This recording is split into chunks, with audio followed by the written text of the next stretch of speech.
l'attaquant de Manchester City. Donc gis ngeen que am na yenn joueurs yi nga xamante ne footballoon nañu ci benn jongante aujourd'hui ils sont là et il y a déjà le milieu de terrain avec Declan Rice actuellement qui joue fi nga xamante ne moom mooy Arsenal. Jude Bellingham à l'époque mu ngi nekkoon fële nga xamante ne moom mooy Dortmund. Jordan Henderson actuellement qui évolue aux côtés de l'Ajax Amsterdam. Donc c'est des joueurs yi nga xamante ne ils sont toujours dans l'équipe d'Angleterre. Concernant l'équipe nationale du Sénégal, Youssouf Sabaly qui a pris sa décision de mettre fin à sa carrière internationale. Loolu moo tax boobu ba tey gisuñu ko ci équipe nationale du Sénégal. Dans la charnière centrale, il y a Kalidou Koulibaly, Abdoulaye Diallo et Ismaël Jakobs qui fait son retour. Dans les buts, on a Edouard Mendy. Donc Koulibaly est dans la liste, Abdou Diallo mi ngi ci biir liste.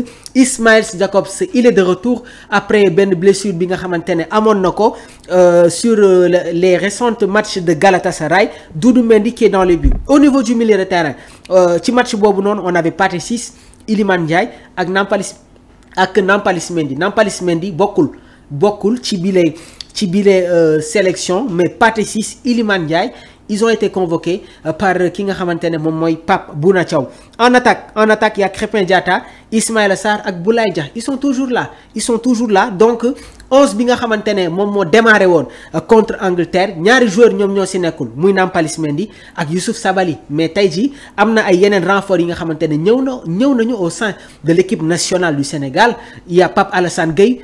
Idrissa Gana Gueye jotul woon football sur cette huitième de finale parce que dafa amoon li nga xamante ne moom mooy si je me rappelle bien un cumul de cartons. Mais am na ay joueurs yi nga xamante ne ils sont actuellement convoqués avec la tanière.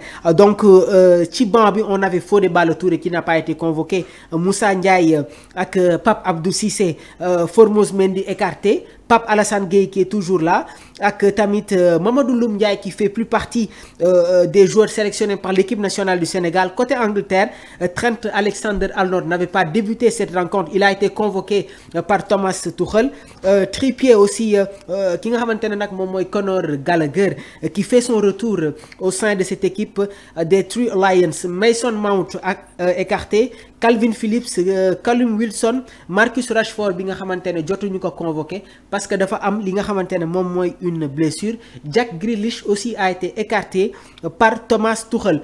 Concernant les remplaçants de l'équipe nationale du Sénégal à l'époque ci banc bi on avait Nicolas Jackson, Famara Diédhiou, Bamba Dieng, Pape Matar Sarr ak Moustapha Nam. Pape Matar Sarr n'avait pas débuté cette rencontre. Nicolas Jackson ci coupe du monde bi nga xamante ne moom la ñu joué woon amoon na temps de jeu sur la première rencontre entre Sénégal ak équipe bi nga xamante ne moom mooy Hollande. Waaye am na fenn foo xamante ne match su fa tollee soo fa dugalee joueur mun nga ko noyer. Donc cela s'est passé comme ça à l'encontre de Nicolas Jackson qui avait été lancé durant les 15 dernières minutes par Aliou Cissé. Il n'a pas fait un bon match, il n'est pas rentré dans le bain.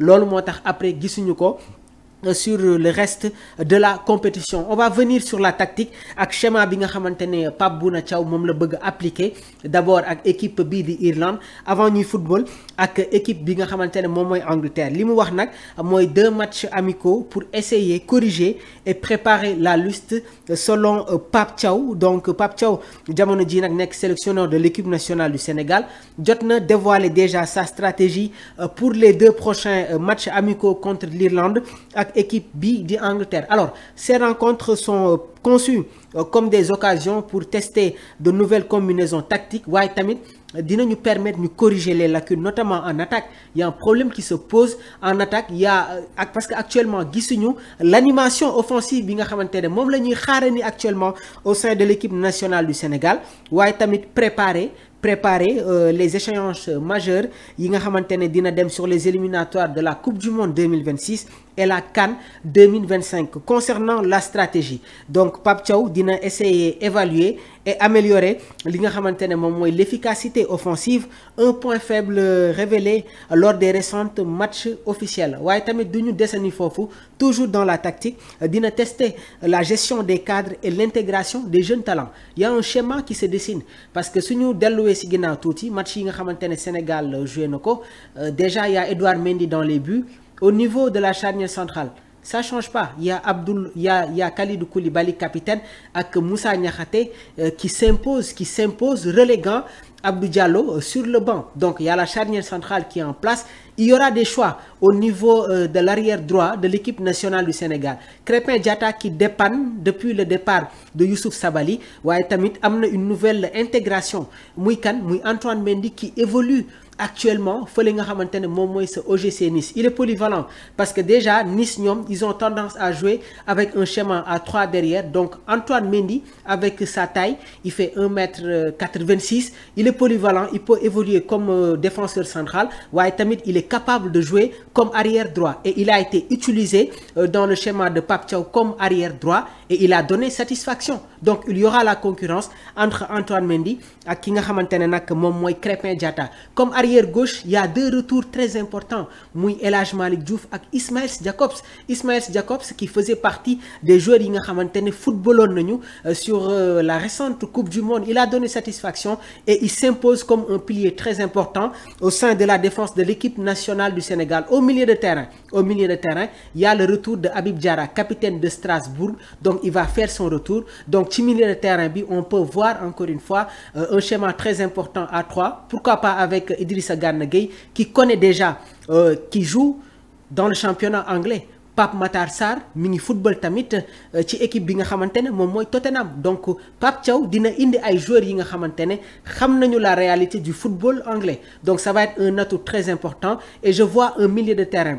Pape Matar Sarr, Idrissa Gana Gueye ak Pape Alassane Gueye comme sentinelle. Pape Alassane Gueye qui fait son retour. Et on n'en parle pas. Mais depuis un moment, Pape Alassane Gueye, est la plaque tournante de l'équipe nationale du Sénégal. On se rappelle de la récente Coupe d'Afrique des Nations. Pape Alassane Gueye, Pape Matar Sarr, Lamine Camara, ils ont été très importants. Mais je pense qu'aujourd'hui, avec l'intégration et les performances Idrissa Gana Gueye mi ngi koy amal aujourd'hui au sein de la tanière, il va accompagner les jeunes joueurs yi nga xamantene ñom ñoy nek au niveau du milieu de terrain. En attaque, on aura Iliman Ndiaye, Ismaïla Sarr, Nicolas Jackson. Donc cela veut dire que Pape Thiaw japp nañ ne que dina aligner ay joueurs yi nga xamantene xam nañu le championnat anglais. Nicolas Jackson, il joue à Chelsea, Iliman Ndiaye mi ngi football ci équipe bi de Everton, Ismaïla Sarr, Crystal Palace, Pape Matar Sarr, Tottenham, ak ki nga xamantene mom moy Idrissa Gana Gueye, Everton. Donc cela veut dire que am nañu entre 7-8 joueurs yi nga xamantene ils connaissent encore une fois l'empreinte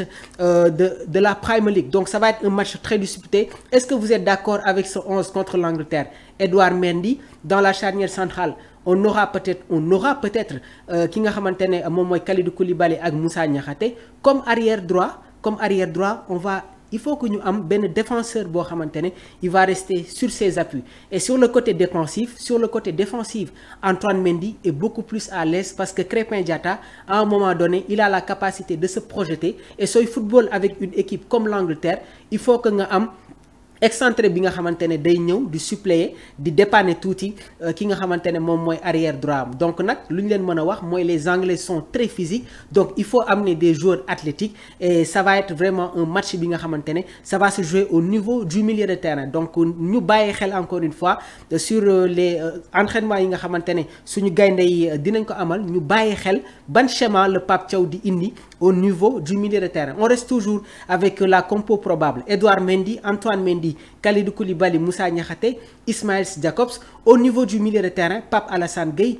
Idrissa Gana Gueye, Pape Matar Sarr. En attaque, est-ce que vous êtes d'accord avec le trio Iliman Ndiaye, Ismaïla Sarr et Nicolas Jackson? On attend vos réactions. On va continuer toujours sur li nga xamantene nak mom moy suñu émission bi di Actu Sport. Donc on continue ñu ñëw sur tamit ki nga xamantene mom moy Nicolas Jackson bi nga xamantene war na football niki tay. Donc final bi wara am digënté Chelsea ak équipe bi nga xamantene nak mom moy Betis Séville. Donc ça va être un match très important.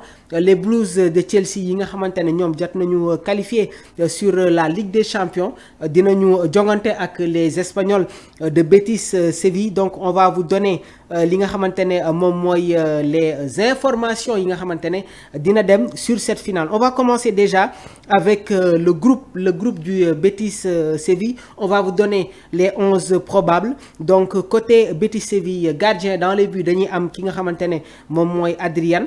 Au poste de défenseur Youssouf Sabaly, Bartra, Nathan ak Rodriguez. Au niveau du milieu de terrain Cardozo, Fornals ak Isco convoqué par la sélection espagnole. Donc Isco dina bokkaat sur joueurs yi nga xamante ne ñoom ñoo war a défendre les couleurs de la Roja. En attaque dañuy am Anthony en provenance de Manchester United sous forme de prêt ak ki nga xamante ne moom mooy le Marocain Ezalouli. Donc moom itamit il fera partie des joueurs yi nga xamante ne normalement ñoom ñoo war a démarrer ce match ak Christophe Bakambu en provenance de l'Olympique de Marseille. Côté Chelsea dans les buts dañuy am ki nga xamante ne moom mooy Jorgensen. Au niveau de la défense on a le capitaine James dans la charnière centrale dañuy am ki nga xamante ne nag moom mooy Chalobah ak Colwill. Comme arrière gauche ñu am Cucurella. Au niveau